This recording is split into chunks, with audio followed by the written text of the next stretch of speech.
Welcome to the Diary of a Muse podcast. I'm Tess Day, and I'm absolutely thrilled to have you here with me, embarking on this journey of discovery and transformation. So today I'm joined by Jessica Miller, medical student at Edinburgh Medical School, as well as CEO of Cubble, which I'm sure we'll find out a little bit about later. Now, Jessica was banned and has been banned from Tinder and Bumble on multiple occasions.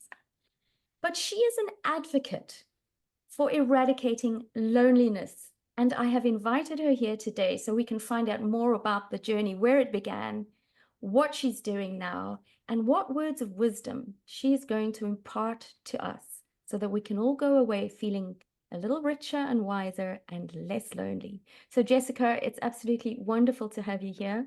Thanks for joining us. Thank you, Tess. It's wonderful to be here also. One of the things I did ask you, probably the only thing I asked you to bring along to this call today, is a quote, something that really resonates with you. Okay, so I was thinking about this quote, and then I'll give you a bit of a background story. So, integrity is doing the right thing, even when no one is watching.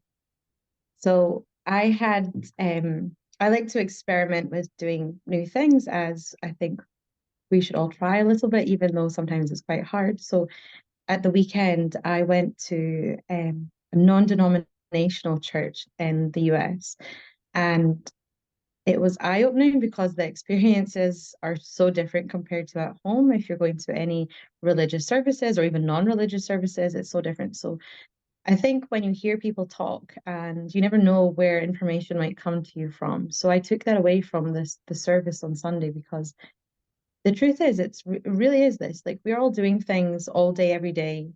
And does it really matter what we do? Is someone really watching what we're doing? And I think this comes into play with a lot of the work that I'm working on just now with Cubble. It's that, we often forget that there's another human being at the other end of our device, or at the end of our conversation, or wherever it is and whatever we're doing. So I think if we just remember that integrity is doing the right thing, even when no one's watching, that we'll always be able to, you know, be there for someone else. And I think this is something that we're slightly lacking in the world, because with social media and the way we connect online nowadays, it just doesn't allow for that anymore, because it's almost as if, because of we're behind that screen, you can switch off and just do whatever you want and it doesn't matter. But I think the truth is it really does matter, and we have to really be aware of this. Yeah, I think it's I love the quote, by the way. I think it does bring up many examples where we think of our behavior, how we show up in the world, and then how we really are in the background at home, how social media and all the media, in fact, put such a spotlight on a particular way that we're supposed to behave to be accepted or to get recognition or to be approved of. Whereas actually, when we switch the lights off and we're sitting at home all by ourselves, who are we really? Who are we truly? And sometimes there's quite a big gap between the person we show ourselves in the world to be versus the person we actually are in our truest form. And I would imagine that somewhere in the middle there is where loneliness can rear its head. And maybe it's not loneliness, but it's this disconnect between who we show ourselves to be and who we really truly are at our core. So what is your take on loneliness, first of all? And then I would like to know what really drove you to sort of focus on research and find out more about this. So I think, like, the thing is with loneliness, it's like it is everywhere, no matter what age you are, no matter what you look like, no matter where you come from. And it's something that I think we don't really take into consideration about just how much it impacts our physical and mental health. So over the years, like, I mean, within my own journey, like, I've lived abroad, which was quite, isolating, lonely. I've had family difficulties. And, when you don't have that secure, robust network at home, it's hard for you to feel connected with people. So I've had all of the different kinds of experiences myself. But then when I went to the medical school, like, we start to see how it's affecting patients and not just, say for example, just a couple of people, maybe a couple hundred people, maybe a couple thousand people. You'd be like, okay, it's not such a big thing to deal with. But the percentages are so high of how many people are feeling really lonely and it's impacting our health. So this is where it's like when you look at the research, the data, and most importantly, when you speak to people, it's heartbreaking just to feel not to feel how lonely they are, but to hear and to not only hear what they're saying, but also like I resonate very much with what they're saying because I feel for them because I've been there. And so like the problem is though nowadays we often don't just, you know, go to the park to meet someone.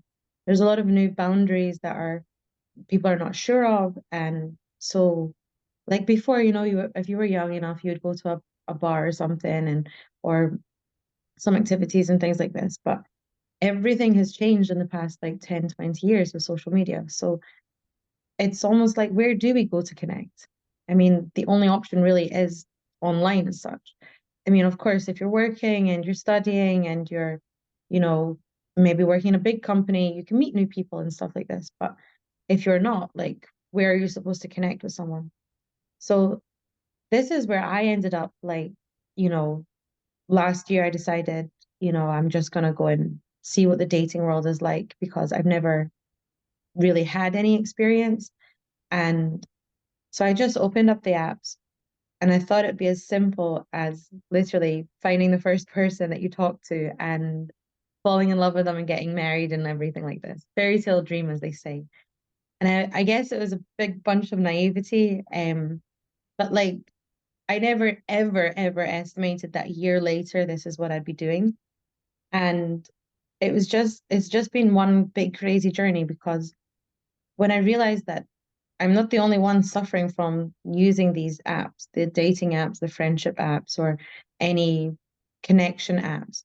The thing is that everyone else is suffering too. And maybe there's a couple of people who are really lucky who have found someone and it's all worked out well. But for the majority of people, it's not quite the case. And I think when we look back on how people connected before, it was never done in this way.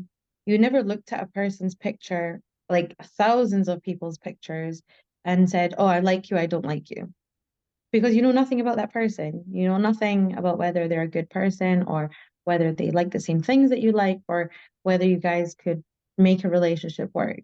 And so this has been something that has now been kind of ingrained into our development that, you know, once you're I guess, of age, that you would just go to these apps to find someone. But it doesn't really, like, it just doesn't really work. And so that's where we've been working on really, really looking into what people want, how it's going to impact people, but not only just provide another app that does the same old nonsense that the current apps do. We're changing all the method, looking into it from a more ethical point of view, fully understanding all the psychological aspects of how people connect, why they connect, how to build long-term relationships, which will fundamentally in turn reduce the loneliness. So Jessica, just explain to me what is Cubble in essence? If you have to paint a picture for somebody, how would they imagine Cubble being? So our soon to be very famous tagline, as I like to make a joke about, is Cubble is a place to solve loneliness from friendship to dating and everything in between. So it's a place where you can go to meet people, where you can talk with people within your group for up to 48 hours. Once you've had a conversation with them, you can then decide whether you match with them and take the conversation further. Alongside this, we're having a heavy emphasis on making sure that we help you focus on developing your own interpersonal relationship skills, as well as watching your journey and how you grow within there. Because a lot of the places that you have these apps, they don't care about you as a person. They don't want to see you be successful and happy. They just like literally they just want you to pay as much money as you can do in order for you to keep using their service. And so this is where I completely disagree with. I know everyone needs to earn money to keep the clocks moving and the businesses moving and everything, but I don't agree that this is something that should dictate whether you can have a connection or not. So I wanted to make it a place where everyone is treated equally. There's no barriers to race, religion, disability, or anything like this, which is something that often happens. And we shouldn't be judgmental, but like unfortunately, this is the way we have been brought up in this society. So it can definitely be the place to change that. So almost removing a lot of the labels that are preset, that Hmm. when, because I've been on a few of the dating sites as well recently, and oh, it's not my favorite place to go. I'm the old-fashioned girl who used to remember looking at a guy across the room, meeting, eyes locking, and then he walks over or you walk past. Whereas now it is, like you say, this is swipe. So by removing all those labels and those barriers, you're giving everybody a higher sense of curiosity, but also not feeling limited or less than because of their differences.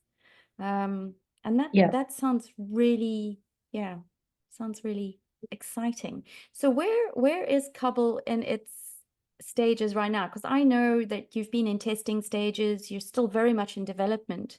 So do you have any idea when we might have access to um, this experience? So when we started out just at the end of last year, um, I set some crazy targets and I was like determined that we'd launch an app by September this year. So just over a month from now. However, we're scaling backwards. Like we're going at a very much slower pace. It's actually very easy to build an app. The thing is, I don't want to build an app that isn't going to actually help people. So we're doing a lot of work right now in developing our AI, which will help support the whole matchmaking process on the app. But also we're making sure that all of our psychological studies are done. So, and we have to build everything from scratch because what we're proposing hasn't ever been done before. So we're having to take a bit longer just to make sure that our AI is properly working and tested very thoroughly before people are able to use it. And in the process, we are still working and developing the app.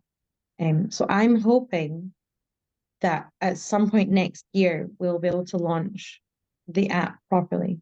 There will be further tests done and like once we've got the initial app out just to make sure features and functions work.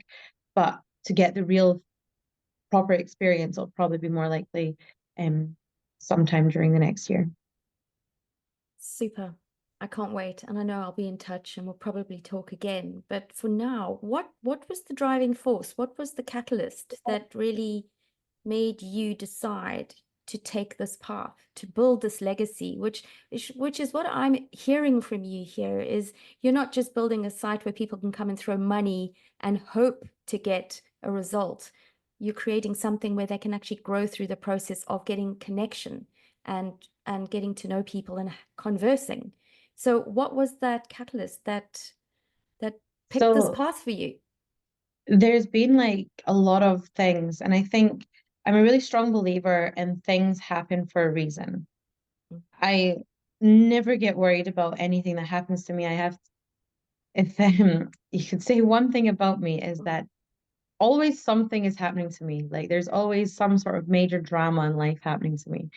And you ask yourself, like, how is this one person constantly in the wrong place at the wrong time? Like literally, always. I'm always in the wrong place, wrong time. And I really try to prevent this from happening, but it just follows me as such. So all the experiences that I've had growing up through my teenage years and early adult life, I sometimes question why on earth am I going through these things? Like, do I really deserve the things that are happening to me?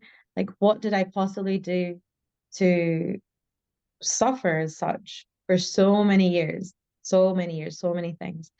And however, I accept that these things happen for some reason. Like, one day it will become clear to me as to why I'm suffering from all these things. And so this is kind of what happens, like when I'm reflecting on how the company started, why the company started, why am I doing the things that I'm doing now? And I look back and I'm just saying to myself, like the amount of times that I felt lonely, it's something that was more evident than any of the other things that I was suffering. Because I'd have challenges, I'd, struggle through a lot of things, and fundamentally I didn't have anyone there to help me with them. And sometimes all we need is a bit of a helping hand to navigate difficult circumstances.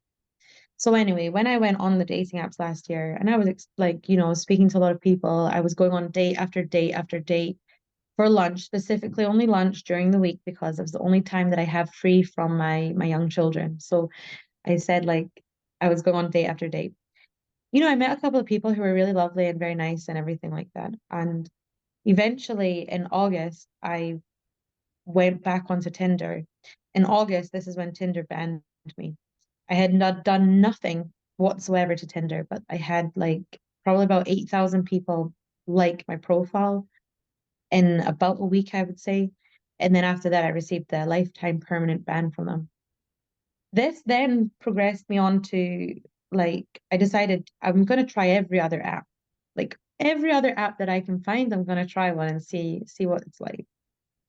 And then over this course of this period from September, I was in this car accident and nothing but drama when this person hit me. And I realized like I'm going through so much stuff. I was trying to renovate my house, I'm raising the children, I don't have family support, and also studying, going back to study medicine. And it's like there's a lot of stuff. And I realized I came up with this thing.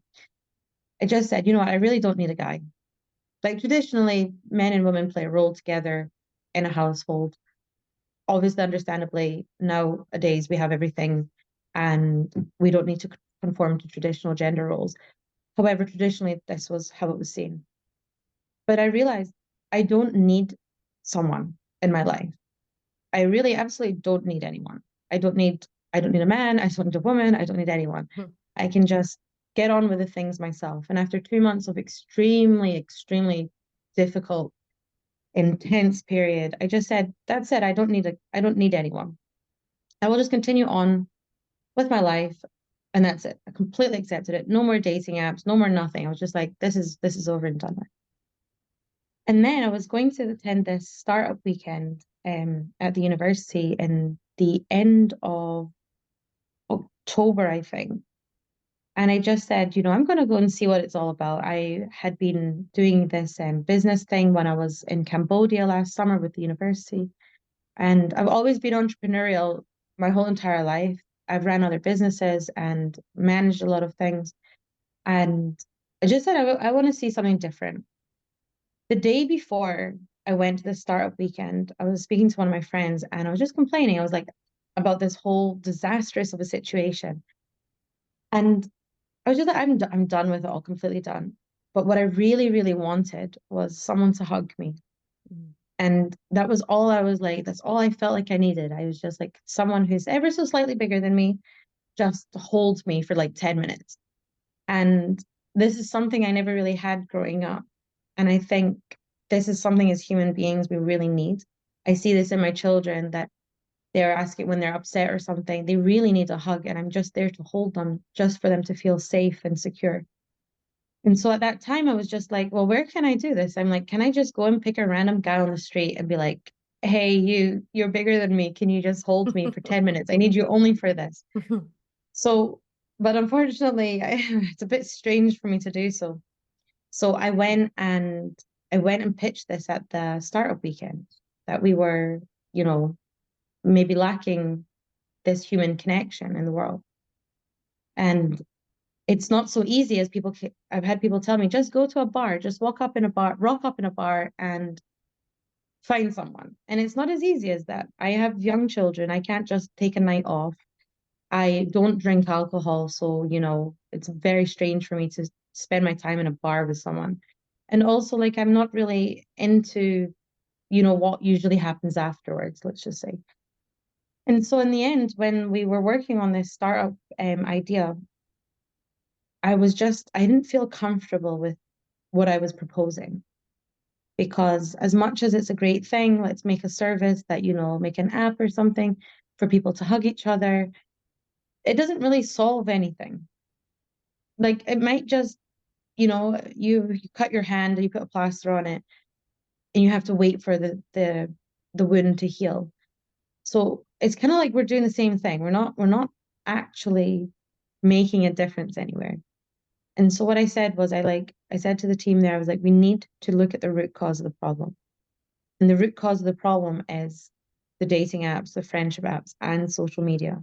Because these are the things that are really, really impacting the way we connect. Our brains are completely changed just based on how we now view each other from all these apps.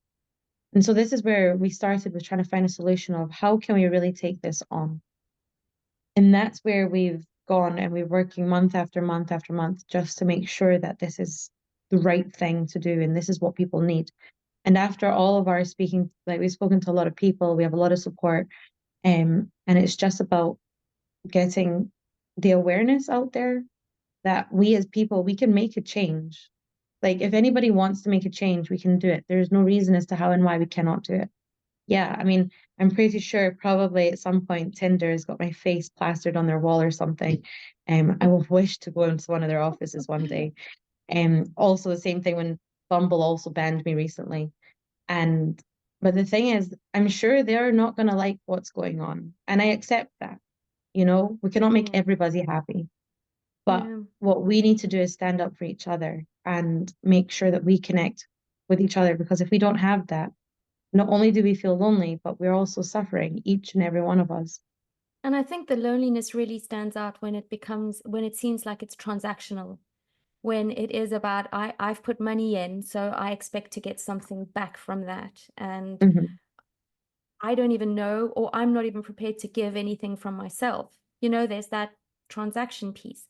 And that's where we sort of just begin to erode our sense of self, our worth, and our value, and that we are very, very unique and very special people with feelings. And yes, humans who need touch. We weren't designed to be robots who just exist in isolation. So loneliness is a massive pandemic of its own. Um, and and I love this whole concept of Cubble from the moment that I was speaking to Malcolm and he mentioned what you were doing. I was just really curious to sort of know more, because I know one of the other things you've done is you've done a little bit of research, and I don't even want to guess, so I'm going to leave you to give the answer. But who did you find out were the loneliest people through your research? So What category? it's the um Gen Z, I think, the younger people who are now the loneliest people out there. So despite all these interventions about apps and everything, like in the phones and all that, they are extremely lonely. I think it's something like the younger generation are losing a day per week in being able to function and work just due to the fact of anxiety and loneliness Yeah. because they aren't able to connect. And I can't imagine that. Like, I mean, I probably, to be honest with you, on my own, lose a day of week due to health difficulties. So I understand the barrier that this causes when you're at a disadvantage of being able to succeed and thrive.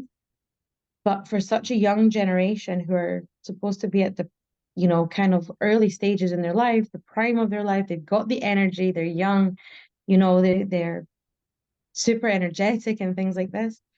And when you hear that it's statistically everyone who's losing a day a week, and it's mind-boggling. And it's like, the biggest fear that I have is, and this is probably part of also the driving force, there's many, many, many reasons as to why I'm doing what I'm doing. But I'm afraid for my own children. My children are little, but they're not going to be little forever. And it's hard when you see how when the kids are in school and they're making friends and they're happy and everything, and then slowly that tapers off and something changes. And it's like, I don't want my kids to suffer at the end of the day. And I don't want anyone's child to suffer at the end of the day. But unless we do something about it and if we don't do it fast, like it's just going to get so much worse. So we have no choice but to actually stand up and make a change at the moment. Yeah, and I think it is, obviously we're going to constantly develop, technology is developing, it is out with our control, it's happening at a rapid rate. So there are things out with our control, but as you say, there are things that we can incorporate, that we can focus on, and we can educate our young children and young people about to to to help them develop as humans with feeling and connection, because it's very easy, and we've seen it time and time again, where you're in the supermarket and, just for peace of mind, the little one is in the trolley, iPad or iPhone in hand, while mom quickly gets the shopping done. And I'm not judging any parent when I bring this up, but you know, we're not thinking of the implication of that habit that is forming um, in that moment where it's giving us 5 seconds of peace. We're not seeing what that's going to how it's going to damage the next generation going forward. So yeah, it's like anything. I remember growing up, my parents, my father complaining about the current generation, and saying, "Oh, even your music is rubbish and terrible, and it's not like the old days." So I know that there's that natural evolution where parents are seeing the future, and it's not the one they've walked through. So there is this sense of it's not the same as it was. We tend to reminisce and romanticize in memory, but for loneliness, touch, connection, Cubble definitely sounds like it has a solution for those that are willing to be brave enough to step into that bubble and explore.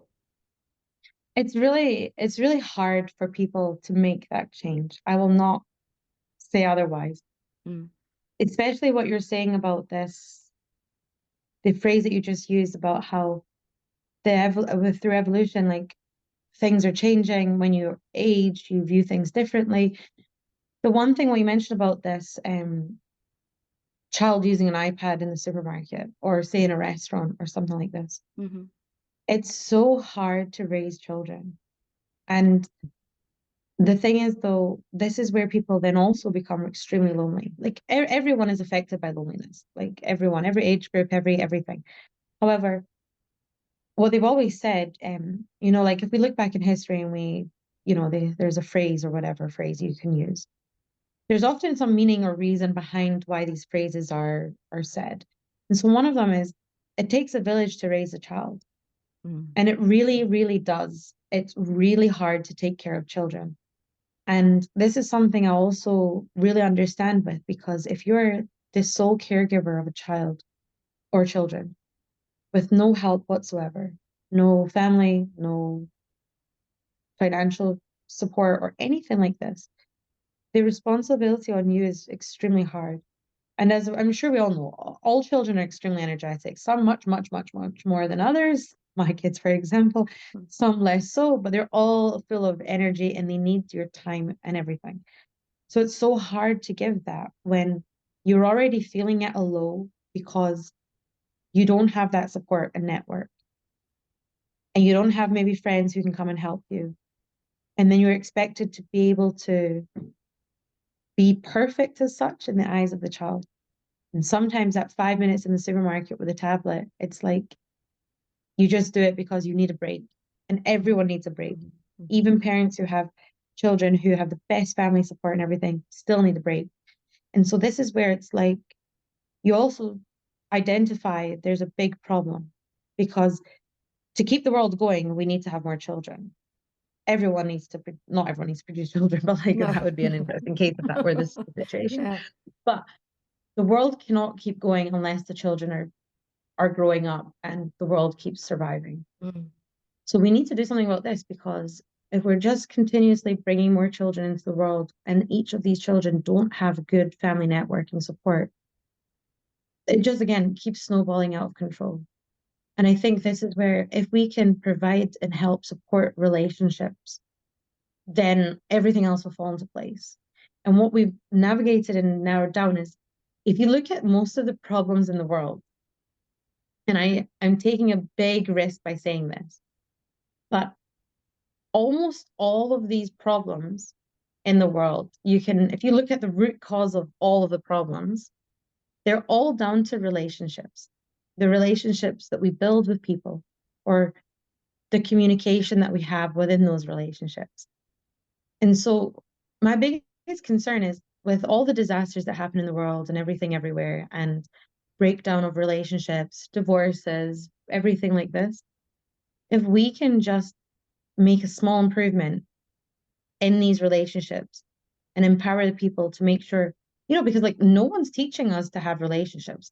I mean, you can read a book if you've got the energy to do that, but there's no one out there who is actually teaching people at scale how to have good relationships with people. So I think if we do this, improve the relationships, we'll see a generational shift where there'll be less problems in the world. Yeah, and I think, Fingers crossed. I'm hoping yeah, for.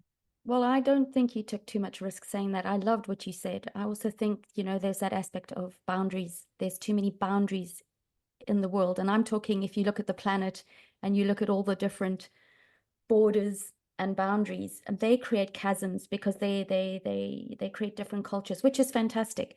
But the more we're exposed to being able to have access to the whole of the world, we are waking up and realizing that we're not in a safe little bubble where everybody around us all knows the same things. We're all interacting now. We're actually stepping outside of ourselves into a world where it's not all familiar. There are people out there we would maybe never have met before. So we've got an opportunity to learn. And I think loneliness has its place at a certain stage in our lives when we decide that we've learned enough and we want to come maybe and be a little bit more within ourselves and discover more about who the true aspects of who we are. Okay, that can be a lonely journey, but the only way we truly grow is by going out in the world and interacting, communicating with other people, because that's where we get to test and measure our behavior, our thoughts, our feelings against the feedback we get, you know. And so what you're worried about, what I'm most concerned about as a mother of two young adults now, I would say 18 and 20, is that um they seem stable. They don't seem to be the kind of kids that ever caused me any problems, but they're so grown up, is my choice of words, because they haven't really broken free or rebelled. And it's not what I would like. I'm not asking for that. But what I'm saying is, isn't that how we grow, when we trip, when we make mistakes, when we are young, so that as we get older, we can look back on those errors and learn from it. Mhm. So yeah, it's really interesting. So what is the ultimate dream though? I mean, what would you like to see through the creation of Cubble? And I mean, whatever it is now, it's not going to be down the line because it will continuously evolve. But how do you see the world if Cubble was to take hold and just dominate? I think my only real vision from all of this is to get people to feel secure within their relationships. I mean, I struggled with this, and I know I've spoken to thousands of people who share similar stories, and it doesn't really matter which experience you went through. The feeling that you are left with is the same. And this is where if we can just improve this a little bit, well, I don't need to make sure that it makes the world of difference to every single one. If we can just improve a couple of percent of improving the relationship building, the world will look different It's in like a every place ripple. in the world. Yeah. Yeah. And hopefully over a couple of generations, this will then improve the quality of life for everyone. The biggest thing that I really wish to see is that we don't look at someone and judge them based on how they look. Because, and this is the big thing that it was highlighted to me through these apps, is when we're just scrolling past pictures and And my heart breaks because I've heard stories of people who, not heard stories, I have spoken to people who have told me that they would change their name on the apps because if they had a foreign sounding name, they wouldn't get any matches on the apps. And so it breaks my heart because you have your name. It's your part of your identity, Hmm. part of your culture. And they couldn't share that because people wouldn't want to speak to them. And Yeah. it doesn't make a difference where you're from, what background you've had. It matters the here and now and the willingness that you have to give to a relationship or a friendship. And so a lot of these stories that I hear and I speak to people and everything, it breaks my heart because we need to, like, we're in 2024. Like, maybe 100 years ago, you could say the world was a very different place. That we didn't really know much about other countries or other cultures or other people or anything like this. But nowadays, we're all mixed everywhere. And it's like we shouldn't be segregating people just just on what they look like, what race they are, what religion they are, what um if they have a disability or not, Mm. or if they're LGBTQIA plus. It doesn't matter. These things don't matter at all. Like really, in the grand scheme of life, they don't. What matters is how you feel as a person and how you treat the people around you. And so I Yeah. really want to change this kind of perspective and make sure that we are being treated equally and properly being treated equally. And it's not an overnight fix. It's not going to happen today. It's not going to happen tomorrow. It will take time to fix it. But I think we can do that with the correct procedures in place. Well, you're young, you're beautiful, and you're passionate. So you have plenty of years ahead of you to make sure that this dream of yours takes flight. I'd like you to add in there also, and just a little bit crazy. I I Yes. introduced myself to the chief entrepreneurial advisor to the Scottish government, Mark Logan, and I was said to him, I might just be a little bit crazy, and I was like, no, no, no, I actually am just a bit. And I think it takes a lot to take on something like this, but Yeah. I think it's better to have someone who's experienced something so much and have so much pain and suffering and to share that with people because it helps build the trust and relationship because I often felt this myself. I felt so incredibly lonely and whenever I was going to checkups because of my health issues, Mm. I just felt like whenever I spoke to a health professional, I was like, you don't understand me. Like you really don't understand me. And I felt even more lonely. And so I hope that I can share more of this in time with people so that they can understand that there are more people out there in the world that just feel as lonely as they do. I love that. And I think that is a perfect point on which to say thank you very much for joining us today. I think there's just so much more we can talk about, and it would be lovely to have you back again at some other point along the journey, just to see where you're at, how it's evolving, and how you're evolving through the process. Because ultimately, you know, we each have a choice, and you chose to experience loneliness, but find a way through that, find a solution for not only yourself, but potentially for others. Um, and the other option could have been to just wallow in your loneliness and not find a solution. Not everybody has that ability. So you're that pioneer that can, you know, shine the lamp and draw towards you those that experience loneliness or are going through a bout of loneliness and hopefully not have to stay there for too long. So thank you, Jessica. It's just been really such, it's such a big topic. It's hard to touch on everything. But if people want to get in touch with you, reach out to you, or start staying abreast of developments on Cubble, is there anywhere we can send them? Yeah, we have all the social media links included on Instagram, Facebook. We haven't honestly been very active recently just because we have so much developments within our research and development plans. But yeah, we have LinkedIn, everything, and we have our Okay. website. Over time, we will start introducing more things to grow our kind of grow our awareness of the company and the plans. Well, that's fantastic. I wish you all the best. And guys, just keep Cubble in the forefront of your mind. One day out there, you might see something, you'll go, ah, I listened to that podcast. I heard Jessica speak so passionately in those early days. And I cannot believe what she's achieved. So thank you so much. And I'd just like to add though, if mm, anybody would like to reach out and talk about stuff, or if they ever need to, if they want to join what we're doing, I'm more than happy to have a discussion with anyone about that. that's fantastic, Jessica. We'll make sure that we have all your links available, especially on our YouTube channel, so that they can do just that. So thank you for joining us all the way from Florida, is it, that you Yeah, are I'm today? currently in Florida at the moment. Fantastic. And look forward to seeing you back in Edinburgh sometime soon. So guys, Yes. that's our chat today. I'm sure that you may have more questions than you have answers, but I think that's what the value of this podcast is all about. We don't want you to come away and feel like it's all been solved.